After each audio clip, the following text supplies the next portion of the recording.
അശ്വിൻ ഗോക്കിന്റെ കോമാളിത്തരങ്ങളാണ് ആരാ വരാത്ത ഇപ്പൊ നിങ്ങൾ കാണിച്ചില്ല ഇവിടെ. അത് ശരിയാ, അതുകൊണ്ടാണല്ലോ ഇവിടെ ഇങ്ങനെ വന്ന് നിൽക്കേണ്ടി വന്ന്. കോമാളിത്തരങ്ങളാ കാണിച്ചുകൊണ്ടിരിക്കുന്നത്. കോമാളിത്തരങ്ങളല്ല സിനിമ.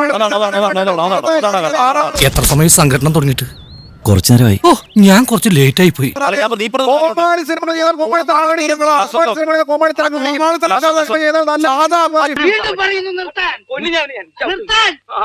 ഇവിടെ കിടന്ന് അലമ്പുണ്ടാക്കരുത്.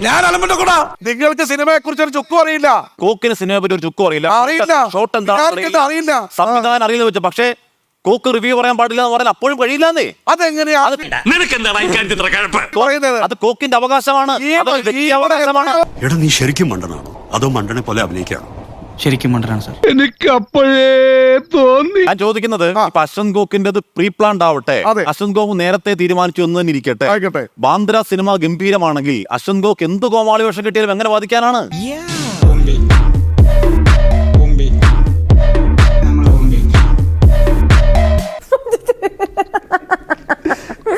കോമൺ സെൻസ് സീരിയലാത്തോണ്ട് എവിടെ പോയാലും ഇവൻ നോൺസെൻസ് മാത്രമേ സംസാരിക്കൂ. അല്ല, അവിടെയല്ല. അരി പത്തായത്തിലുണ്ടെങ്കിൽ എലി ആന്ധ്രാപ്രദേശിൽ നിന്ന് വരും. കേട്ടില്ലേ? അവിടെയല്ല പ്രശ്നം. ഇതൊക്കെ ആരോട് പറയാൻ?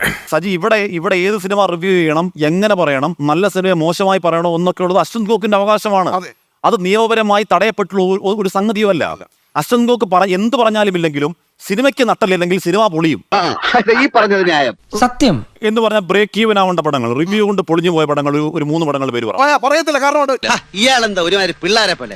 ഞങ്ങൾ പറയുന്നത് ഇപ്പൊ OTT-ലും പറയണ്ടേ? ഇത്ര മൂന്നല്ല. അത് എന്നോട് കഴിഞ്ഞ പ്രാവശ്യം മറ്റൊരു ചാനൽ ചോദിച്ചു. ഞാൻ അങ്ങനെ ചോദിച്ചപ്പോ ഇല്ല, പറയാൻ പറ്റില്ല. ആദ്യം ഈ സംസാരിക്കുന്ന വ്യക്തിനെ ആദ്യം അറസ്റ്റ് ചെയ്ത് ലോകപ്പിലാണ്.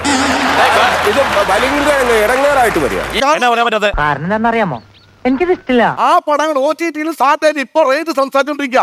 ആ പടങ്ങൾ പരാജയമാണെന്ന് പറഞ്ഞാൽ OTT-ൽ ആ പടങ്ങൾ എടുക്കില്ല. അത് പോയിന്റ്. കേസിന്റെ പ്രസക്തി എന്താണ്? കേസിന്റെ പ്രസക്തി കോടതി കാണാം. ഒരു വ്യക്തതയില്ല. ഉണ്ട് സജി, നിങ്ങൾക്ക് ഒരു വ്യക്തതയില്ല. അത് തനിക്ക് എപ്പോഴാണ് മനസ്സിലായത്? ഇപ്പോഴേ മനസ്സിലായുള്ളൂ. ടെസ്റ്റ് ചെയ്ത് ഇപ്പോഴാ. അതുകൊണ്ടല്ല ഇക്കാര്യത്തിൽ നിങ്ങൾക്ക് ഒരു വ്യക്തതയില്ല. പടപ്പിൽ തല്ലലാണ്, നിങ്ങൾ പേടിപ്പിക്കലാണ്. സാർ അതല്ല sir, I have so many stories sir. നിങ്ങൾ അശ്വന്ത് ഗോക്കിനെ അല്ലെങ്കിൽ ഇനി മേലാൽ റിവ്യൂ ചെയ്താൽ കേസിൽ കുരുക്കും എന്ന പേടിപ്പിക്കലാണ്. സത്യം മനസ്സിലാക്കിയ സ്ഥിതിക്ക് ഇനി എങ്ങനെ തെളിയിക്കും? മിണ്ടാതെ പോവാം. അല്ലെ അമർദീപ്, ഇതുപോലെ ഇത്തരത്തിൽ വേഷം കെട്ടിയിരിക്കാതെ, ഇത്തരത്തിൽ പുച്ഛത്തിന്റെ പരിഹാസത്തിന്റെ ഭാഷ ഉപയോഗിക്കാതെ താങ്കൾക്ക് ഈ പറയുന്ന കണ്ടന്റ് പറയാൻ കഴിയും. അല്ല, അത് എന്റെ വ്യക്തി സ്വാതന്ത്ര്യമല്ല. ഞാൻ എങ്ങനെ ചെയ്യണം ഞാനല്ലേ തീരുമാനിക്കേണ്ടത്. അല്ലാതെ അത് നിങ്ങൾ എന്തിനാ ചൂടാവുന്നത്? ഞാൻ സംശയം ചോദിച്ചല്ലേ. ഇപ്പൊ ഈ മിമിക്രിക്കാർ കാണിക്കുന്നത് എന്താണ്? ഒരാളെ ഇമിറ്റേറ്റ് ചെയ്യാന്ന് പറഞ്ഞാൽ ഇന്ത്യയിൽ ഒരു കുറ്റകരമാണോ? അല്ല, പക്ഷേ ഇത് മിമിക്രി ആണപ്പോ. മിമിക്രി ഇമിറ്റേഷൻ ആണ്. നീ അതാണല്ലോ ഉദ്ദേശിച്ചത്. സോറി. മിമിക്രിക്കാർ ചെയ്യുന്ന കാര്യം അത് ഞാൻ ചെയ്യുമ്പോൾ മാത്രം എങ്ങനെയാണ് കുറ്റകരമായി മാറുന്നത്? ഇയാൾ ഉരുളക്കുപ്പേരി കോളേജിൽ നിന്ന് ഡിഗ്രി എടുത്ത് വന്നിരിക്കുകയാണ്, ഒരു തർക്കക്കാരൻ. ഈ പറഞ്ഞൊരു ഘടകമുണ്ട്. നമ്മൾ ഒരു വിഷയത്തിന് അങ്ങേയറ്റം വൾഗറായ ഭാഷയിൽ അങ്ങേയറ്റം പരിഹാസവും പുച്ഛവും ഇറക്കി ചെയ്ത് കഴിഞ്ഞാൽ കൂടുതൽ ആള് കാണും എന്നുള്ളത് സത്യമാണ്. തൊപ്പിയാണ് സാക്ഷ്യം അതിന്. അതെ, നിങ്ങളെ സ്റ്റാർ മാജിക് അതിനുള്ള സാക്ഷിയല്ലേ? നിങ്ങളെ ചാനലല്ലേ സ്റ്റാർ മാജിക്?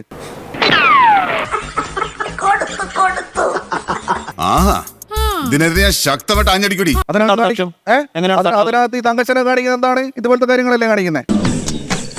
ഇതൊന്നും കുഴപ്പമില്ല. ഇതുപോലത്തെ താങ്കൾ പറഞ്ഞ വേഷം കെട്ടി കാണിക്കാറില്ലേ? അതാണ് റിവ്യൂ. പറയുന്നത്. സാർ, ഇത് മിമിക്രി സമ്മതിക്കൂ. ഇത് റിവ്യൂ അല്ല. ചുമരടി പിന്നല്ലാണ്ട് മിമിക്രി ഉണ്ട്.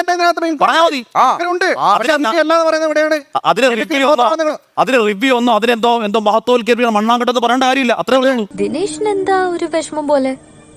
ഞാൻ പറഞ്ഞൊന്നും ഇഷ്ടപ്പെട്ടില്ലേ? അയ്യോ, എല്ലാം ഇഷ്ടപ്പെട്ടില്ല. അതിന് റിവ്യൂ ഒന്നോ അതിനെന്തോ മഹത്വവൽക്കരിക്കുന്ന മണ്ണാങ്കട്ടെന്ന് പറയേണ്ട കാര്യമില്ല. അത്രേ ഉള്ളൂ. അല്ലേ കാശ്മീരിന്റെ ചാനലിനെ പുറമെ പുള്ളി കൊണ്ടാണ് ഇപ്പൊ ദേഷ്യപ്പെടുന്നത്. എന്തേട്ടോ ഉണ്ടോക്കി കാണിക്കരുത്. ഇല്ല കേട്ടോ. ഇത്രയും പറഞ്ഞുകൊണ്ട് ഞാൻ എന്റെ പ്രസംഗം നിർത്തുന്നു. നന്ദി, നമസ്കാരം. സിനിമ എന്ന് പറയുന്നത് അവനവന്റെ അത്യാവശ്യമല്ല, അവനവന്റെ ആസ്വാദനത്തിന് വേണ്ടി ഉണ്ടാകുന്ന മോശമാണ് എന്ന് 4 പേർ പറഞ്ഞാൽ അതിനെ ബാധിക്കും. നടക്കണ കാര്യമാണോ അത്? അങ്ങനെയാണെങ്കിൽ സിനിമ ഇറക്കണ്ടെന്നേ. അങ്ങനെ വിമർശനം നിർബന്ധിക്കുന്നു സിനിമ ഇറക്കാൻ വേണ്ടിയിട്ട്. അതെന്ത് ആറ്റിറ്റ്യൂഡാണത്? എന്ത് സ്വഭാവമാണ് ജീസന്റെ? I don't like your attitude. എനിക്ക് തന്നെ ഇഷ്ടമാവുന്നില്ല. താനെന്നെ കയറി പ്രേമിക്കാനൊന്നും വരണ്ട. എന്ത് ആറ്റിറ്റ്യൂഡാണെന്ന് പറഞ്ഞു കഴിഞ്ഞാൽ ഒരു ഉൽപ്പന്നം വിൽക്കാൻ വേണ്ടി കാശ് കൊടുത്ത് വാങ്ങിച്ചു കഴിഞ്ഞാൽ അത് മോശമാണെങ്കിൽ മോശമാണെന്ന് തന്നെ പറയും. കാലം മാറി രാജ. സാധനം നല്ലതാണോ ഓടും. അതിൽ എന്ത് ആറ്റിറ്റ്യൂഡിന്റെ പ്രശ്നം എന്താണ്? അടിയോടി പറഞ്ഞാലും കാര്യമുണ്ട്. അങ്ങനെയാണെങ്കിൽ സിനിമ ഇറക്കണ്ട എന്ന് പറയുന്നത് അങ്ങനെ പറയാനുള്ള അധികാരവും ധാർമ്മികതയും ഒക്കെ എന്ത് ബാക്ക്ഗ്രൗണ്ടിൽ നിന്നാണ് നിങ്ങൾക്ക് കിട്ടുന്നത് മനസ്സിലാകുന്നില്ല, സത്യമായി മനസ്സിലാകുന്നില്ല അശ്വന്ത്. എനിക്ക് വായി തോന്നുന്ന ഞാൻ പറയും. അത് നിങ്ങളങ്ങ് തീരുമാനിച്ചാൽ മതി. എന്നാ പിന്നെ റിവ്യൂ ചെയ്യേണ്ടെന്ന് പറയുന്നത് ഏത് ബാക്ക്ഗ്രൗണ്ടിൽ നിന്നുകൊണ്ടാണ്? എൻ്റെ അടുത്ത് റിവ്യൂ ചെയ്യേണ്ടെന്ന്, അല്ലെ റിവ്യൂ ചെയ്യുന്ന ആളോട് റിവ്യൂ ചെയ്യേണ്ടെന്ന് സിനിമാക്കാർ പറയുന്നത് ഏത് ബാക്ക്ഗ്രൗണ്ടിൽ നിന്നുകൊണ്ടാണ്? റിവ്യൂ ചെയ്യേണ്ട എന്ന് സിനിമാക്കാർ പറഞ്ഞോ? ഇങ്ങോട്ട് 7 ദിവസമെങ്കിലും വേണം എന്നുള്ളതാണ് ഒന്ന് അവരുടെ ആവശ്യം എന്ന് പറയുന്നത്. 7 ദിവസം വരെ കാത്തിരിക്കാൻ സാധ്യമല്ല. കാരണം അത്രയും ദിവസം കാത്തിരിക്കാൻ സിനിമ ഉണ്ടാവില്ല തിയേറ്ററിൽ. വിൽക്കാൻ വേണ്ടിയിട്ടാണ് ഒരു സിനിമ ഇറക്കുന്നത് തിയേറ്ററിനകത്ത്. അപ്പോൾ അത്തരത്തിലുള്ള പ്രൊഡക്റ്റ് ഒരു സാധാരണക്കാരൻ 150 രൂപ കൊടുത്ത് കാണുന്ന സമയത്ത് ആ സിനിമ ഇഷ്ടപ്പെട്ടില്ല എന്നുണ്ടെങ്കിൽ ഇഷ്ടപ്പെട്ടില്ല എന്ന് തന്നെ പറയും. അതെ, അതാ അതിന്റെ ശരി. അതിന് ഇത്ര ഇൻടോളറൻസ് എന്തിനാണ്? ഇഷ്ടപ്പെട്ടില്ല എന്ന് പറഞ്ഞു കഴിഞ്ഞാൽ അത് അവരുടെ അഭിപ്രായമായിട്ട് എടുത്താൽ പോരെ.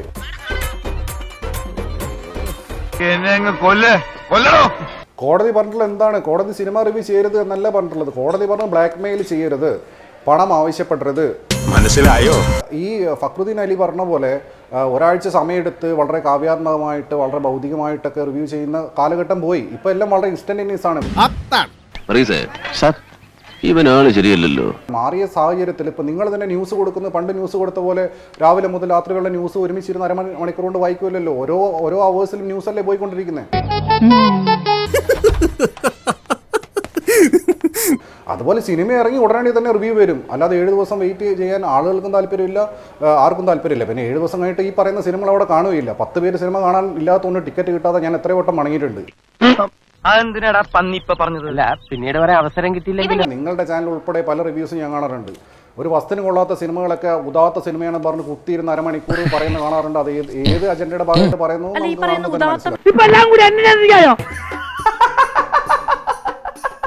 സിനിമ എന്ന് പറയുന്ന ഒരു പോപ്പുലർ കൾച്ചറാണല്ലോ. അത് ഒരു പബ്ലിക്കിനിടയിലേക്കാണ് നമ്മളൊരു സാധനം കൊടുക്കുന്നത്. അപ്പോൾ സ്വാഭാവികമായിട്ട് പബ്ലിക്കിൻ്റെ അടുത്ത് നിന്ന് പലതരത്തിലുള്ള ഒപ്പീനിയൻസ് വരും.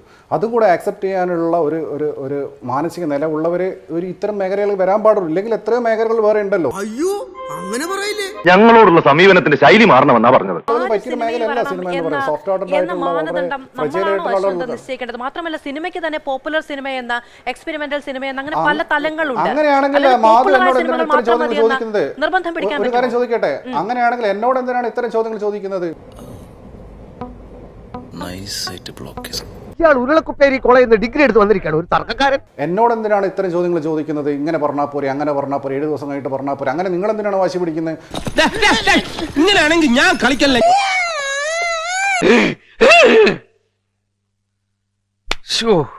ഞാൻ എത്രമാത്രം രീതി ഏത് സ്കെയിലിൽ പറയണമെന്ന് നിങ്ങളാണ് തീരുമാനിക്കേണ്ടത്. അപ്പോൾ അശ്വന്ത് ഇങ്ങനെ പറയാൻ പാടുണ്ടോ, അത് ക്രൂരമല്ലേ എന്നൊക്കെ നിങ്ങൾ എന്തിനാണ് എന്നെ ഓഡിറ്റ് ചെയ്യുന്നത്?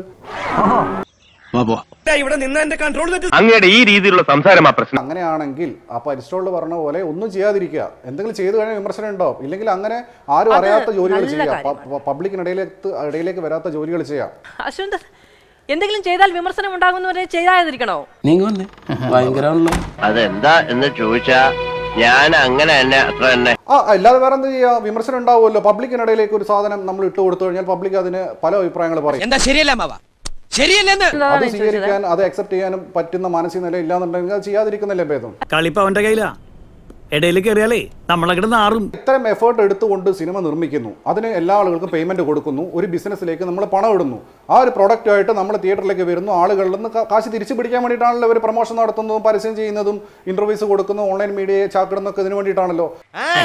അപ്പൊ ഇവരുടെ പ്രതീക്ഷ എന്താണ്? ഒരു 5 കോടി 10 കോടി ഇറക്കിയിട്ട് 20, 30, 100 കോടി തിരിച്ചു നേടുന്നതാണ്.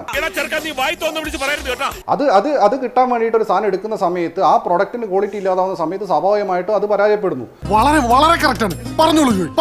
അത് പരാജയപ്പെടുന്ന സമയത്ത് റിവ്യൂസിന്റെ തലയിൽ വെക്കുക എന്നല്ലാതെ ആ സിനിമ മോശമായത് കൊണ്ടാണ് എന്ന് ഇവർ ഒരിക്കലും അംഗീകരിക്കാൻ വേണ്ടി തയ്യാറാവുന്നില്ല. എന്തുകൊണ്ട് എന്റെ സിനിമ പരാജയപ്പെട്ടു, ഈ സിനിമ ഞാൻ വിദേശത്ത് വർക്കായില്ല എന്ന് എത്ര സംവിധായകർ വേണ്ടി പറയാൻ വേണ്ടി തയ്യാറാവും? അപ്പൊ ഇവിടെ 150 രൂപയുടെ പ്രശ്നമല്ല.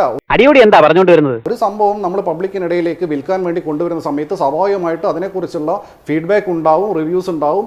അത് ആക്സെപ്റ്റ് ചെയ്യാൻ വേണ്ടി തയ്യാറാവുക എന്നുള്ള മാത്രമേ ഇതിൽ വഴിയുള്ളൂ, അല്ലാതെ വേറെ വഴിയില്ല. അതിലെന്റെ ശരി.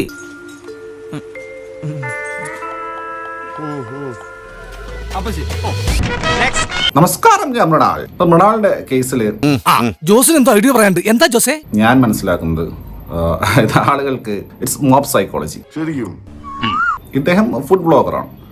സോ ബേസിക്കലി ഇദ്ദേഹം ഓരോ റെസ്റ്റോറൻറ്റ്സിൽ പോകുന്നു, ഫുഡ് അടിക്കുന്നു. എന്നിട്ട് അതിൻ്റെ അഭിപ്രായം പോയിന്റ് ബ്ലാങ്കിൽ പറയും.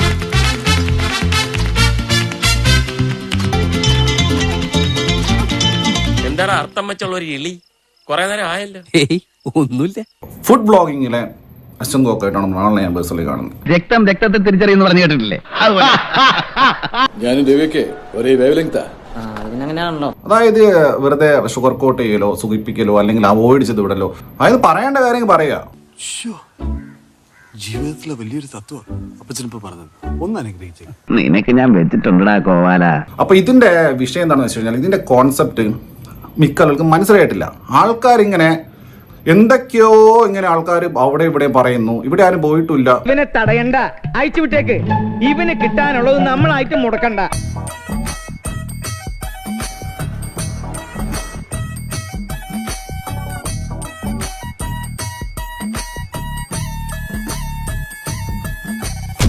Oh my God. He's on air.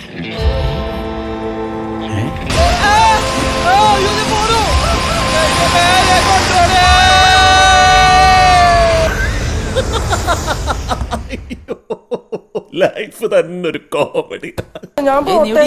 പോലെ പറയട്ടാ. പുതിയൊരു കഥ ഇവിടെ ഉണ്ടെന്ന് കേക്കട്ടെ. നമ്മൾ ഒരു സന്ദർഭത്തിൽ പറഞ്ഞ കാര്യം പിന്നെ 2 വർഷം കഴിഞ്ഞിട്ട് നമ്മൾ വേറെ സന്ദർഭത്തിൽ പറഞ്ഞ കാര്യമായിട്ട് കമ്പയർ ചെയ്യുമ്പോൾ അവിടെ കോൺട്രഡിക്ഷൻ ഉണ്ടാവും. ഈ സർക്കിൾ സാറായിട്ടുള്ള ഡീലിങ്സ് എനിക്ക് വളരെ ഇഷ്ടമായി. ഉമ്മ കണ്ടില്ലേ, കള്ളന്മാരെ നമ്മൾ മക്കളെ പോലെ സ്നേഹിക്കണം. അവരൊന്നും മനസ്സിലായിട്ടില്ല. അദ്ദേഹം ഒരു കാലത്ത് പറഞ്ഞത്രേ പിന്നെ എന്താ ഷവർമയെ കുറിച്ച് പറഞ്ഞത്.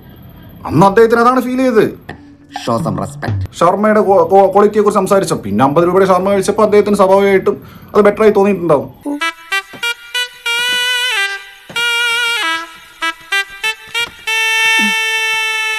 ഓരോ കോണ്ടെക്സ്റ്റിലും സന്ദർഭത്തിലും പറയുന്ന കാര്യങ്ങൾ കമ്പയർ ചെയ്തിട്ട് കാര്യമില്ല. സെയിം കോണ്ടെക്സ്റ്റിൽ തന്നെ നമ്മൾ മലക്കം പറയുകയാണെങ്കിൽ അത് നമുക്ക് പറയാം.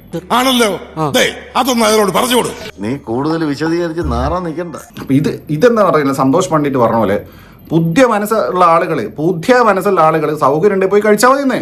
അളിയന്റെ മുഖത്തൊരു ഹിംസാഭാവം തെളിയുന്നുണ്ട്. അതെന്റെ കയ്യിലേക്ക് പടരുമെന്നാ ഇപ്പൊ എന്റെ പേടി. ഇദ്ദേഹം ആരെങ്കിലും വീട്ടിൽ പോയിട്ട് നിങ്ങളുടെ വീട്ടിൽ ആരെയും വന്ന് ക്ഷണിച്ചോ? നിങ്ങളുടെ വീട്ടിൽ വന്ന് ക്ഷണിച്ചോ? എന്റെ കുടുംബം രക്ഷിക്കണേ, എനിക്ക് EMI അടയ്ക്കാനുണ്ട്, അതുകൊണ്ട് ഹംഗ്രി മൃണാളിൽ വന്ന് ഞണ്ണിത്തരണേ എന്ന് മൃണാൾ പറഞ്ഞിട്ടുണ്ടാവും. എന്താ ഷാജിയേട്ടാ ഇത്? എന്താണിത്?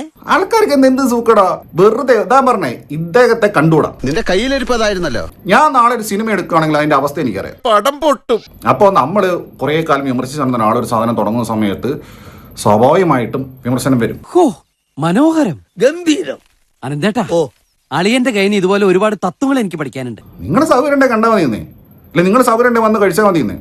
അത് ഒരാളുടെ ആറ്റിറ്റ്യൂഡാ. അയ്യോ, അങ്ങനെ കാണാൻ പറ്റില്ല. ആ പുതിയ മോന്റെ മനസ്സിലിരിക്കേയുള്ളൂ. അപ്പൊ ഇയാൾ അഹങ്കാരിയാണ്, ഇയാൾ ഇത്ര നാളെ വിമർശിച്ചു, അതുകൊണ്ട് പിന്നെ ഇയാൾ എന്താണ് വിമർശനത്തിന് നേരെ അസഹിഷ്ണുനാവുന്നത് എന്ന് പറഞ്ഞിട്ട് നീ ഇപ്പം വാത്യാരി പണിയൊക്കെ വിട്ട് ബ്രാക്കർ പണികളൊക്കെ തുടങ്ങി. അത് അയാളുടെ ക്യാരക്ടറാണ്, അയാളുടെ ആറ്റിറ്റ്യൂഡാ. അപ്പൊ ആളുകൾ ബേസിക്കലി വെറും മണ്ടന്മാരും ഫ്രസ്ട്രേറ്റഡാ.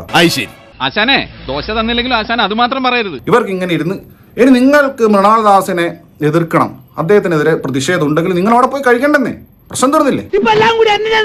വേറെ കാര്യം എന്ന് വെച്ച് കഴിഞ്ഞാൽ അദ്ദേഹത്തെ ഒന്നും ബാധിക്കാൻ പോകുന്നില്ല. കാരണം അദ്ദേഹം ഒരു സ്ഥാപനം തുടങ്ങി, അത് എങ്ങനെ കൊണ്ടുപോകണം അദ്ദേഹത്തിന് അറിയാം. അപ്പൊ സാറ് കള്ളന് കഞ്ഞി വെച്ചവനാണല്ലേ? അല്ല, കള്ളനെ കൊണ്ട് കഞ്ഞി വെപ്പിക്കുന്നവനാ. ഇപ്പൊ എന്തോടെ പ്രശ്നം, ആളുകൾക്ക് തകരാറ്, ശരിയായ തകരാറ്. അതാ ഞാൻ മനസ്സിലാക്കുന്നത്. വെറുതെ കിടന്ന് വേളം വെക്കും. അതെന്നാ പരിപാടിയുടെ പോയി വെടിമരുന്ന് നിറച്ചവർക്കും തീ കൊളുത്തിയവർക്കും അല്ലയോ ഒച്ചയാട്ടവർക്കാണോ? ഇത് ഇതിലും വലിയ പ്രൊമോഷൻ വേറെ ഒരു കേരളത്തിൽ ഒരു റെസ്റ്റോറന്റ് കിട്ടിയിട്ടുണ്ടോ? നിങ്ങൾ പറഞ്ഞത് ശരിയാണ്. ഇതിലും വലിയ പ്രൊമോഷൻ